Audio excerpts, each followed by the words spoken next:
Hello everybody and welcome back, where much like yesterday we're tackling a PSVR2 game and telling you all you need to know about it, but instead of Hitman yesterday, it's now Wanderer today. Now Wanderer the Fragments of Fate is coming out the exact same day as Hitman in about a week and a day from now. Before we get into talking about it, only 25% you are subscribed, so please feel free to do so, and thank you to our patrons and members who keep the channel going day after day and week after week. With that being said, let's take a little look at Wanderer the Fragments of Fate.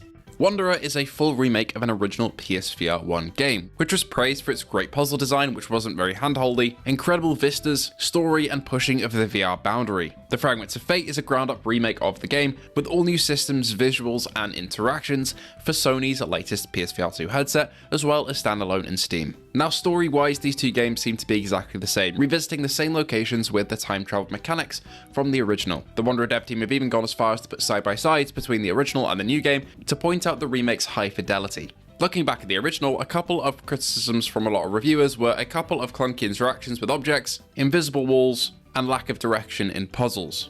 While the criticism on the puzzles depends on the person, as some people really like to just be given the reins to do whatever they want in the sandbox and not have any guidance or direction, the other two criticisms are definitely fair and objective. And the new game promises to heighten the immersion by fixing all of these problems while delivering an incredible visual experience, and hopefully it does, as it costs $49.99. It's not available for pre-order yet on the PS Store, but you can wishlist it. And the exact release time on the 27th is 5 o'clock GMT. In terms of visuals, every single asset, environment, and NPC has been overhauled for the remake. As you can see in the gameplay here, it looks truly stunning. Some of these environments look as good as Horizon Call the Mountain, for example, and I can't wait to jump in and see. It does seem that this will probably be running at 60Hz reprojected. As for PSVR2 features, the Wanderer team have delved in talking about one in particular, which is eye tracking. This is being used to accurately portray your avatar's blinking and where your eyes are looking when looking in mirrors, which is insane. And because of this, we can probably assume that DFR is also being used here. And if something as far out as eye tracking is being used, we can probably imagine that adaptive triggers,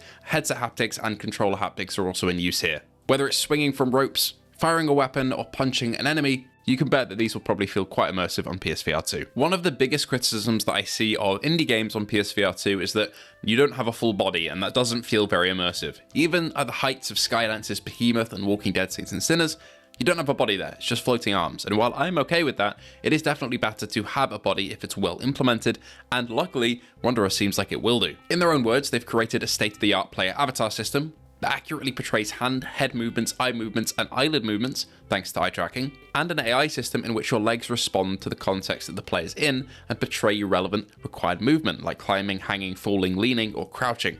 Players now have strength, as they are physics-driven, and this is bound to the entire VRAF and physics interaction framework that Wanderer is bringing to the table, which we'll talk about in a little bit.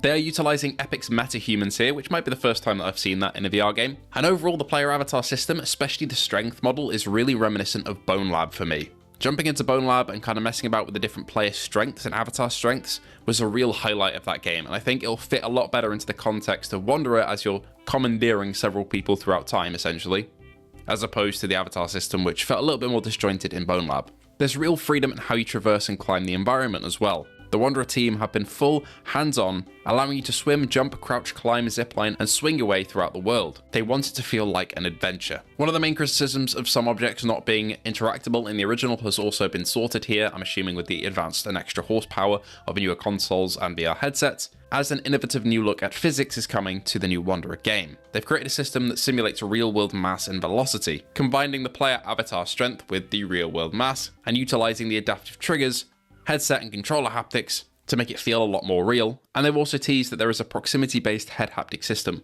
which I'm interested to see what that means. There are a bunch of weapons to use throughout the game as well, depending on which time period you're in, and the actual areas that you're exploring are a lot larger than the original and offer a lot more freedom and mobility, so it seems like they've really responded to the feedback from the original game's reviews. One of the most exciting parts of Wanderer for me though is object persistence.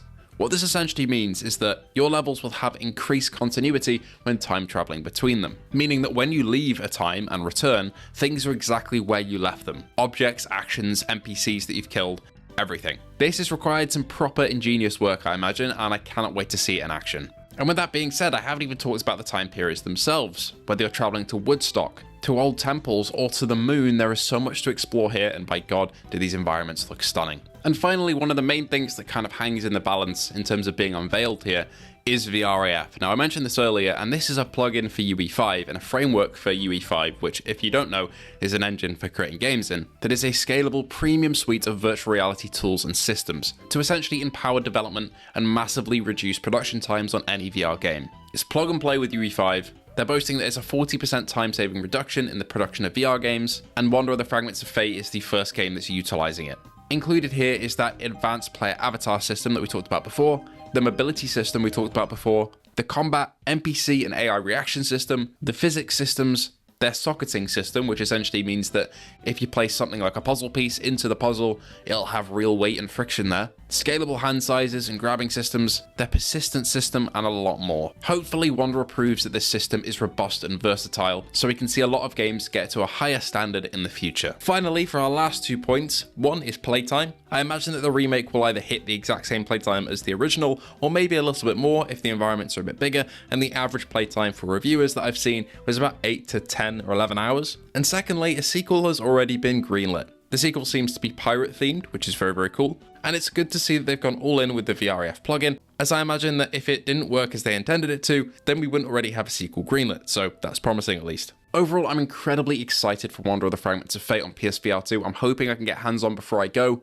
I imagine that I'm not going to be able to play through the entire thing, but I should have both a kind of review in progress for you guys if all goes well, and also 1 or 2 episodes of my playthrough to go up afterwards, but we'll see. Anyway, thank you all so much for watching. If you feel like subbing to the channel, please feel free to do so, and I hope to see you all in the next one.